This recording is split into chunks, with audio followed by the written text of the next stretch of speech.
I'm with Steve Williams, who's 2 times gold medalist in Beijing and Athens in the 4-man coxless force. Steve, you've just conducted a party of people from Cisco and Schneider Electric around the Olympics. How was that experience for you? As hard as rowing? Certainly not. I don't think there's many things harder than rowing. No, we had a great morning. We went out to Dorney Lake. It's a beautiful setting there for the 4 Olympic finals we called today.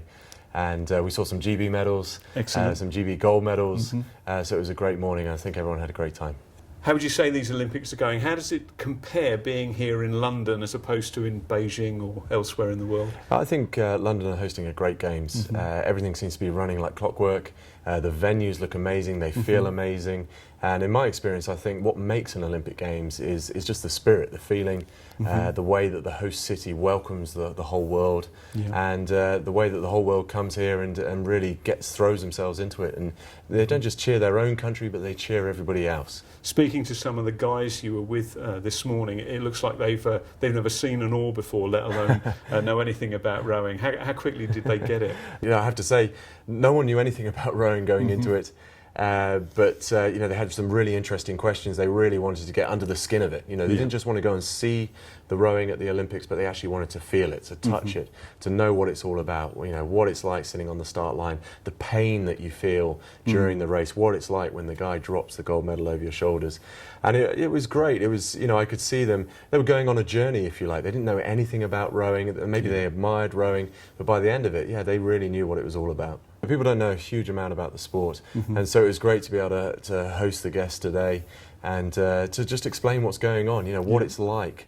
Sitting on the start line, which is 1.5 miles that way. It's out of sight. We can't see the athletes on the start line. Right. We only see them in the dying strokes of the race. But what's going on? What's going through their heads sitting on the start line? You're held there for 6 minutes of deathly silence. You can imagine the conversation that's going on in your head, what it feels like, what's happening to your body as you're going through that race, and the pain is just entering and filling all of your body, and your eyes are popping out of your head. And ultimately what it's like when the IOC member walks down the plank, he shakes you by the hand, he says, "Congratulations, you're Olympic champion," and he drops one of those big shiny gongs over your head, and all those years of sacrifice and discipline and hard work, it all comes good. So Steve, you're a 2 times Olympic champion.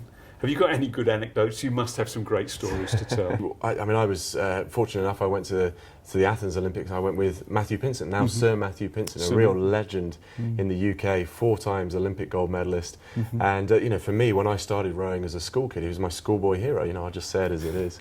And to actually go to the Olympics, to sit on the start line with Matthew, and we're there in those 6 minutes of deathly silence, and then all of a sudden the silence is broken with this helicopter that comes over the horizon, and it's almost a sort of Hollywood moment. They're all silent, and then this helicopter whoof, whoof, whoof, whoof, whoof, comes over the horizon, sits over the top of us, and just hovers over the top of us, and we're all thinking, no one told this guy there's an Olympic final about to start.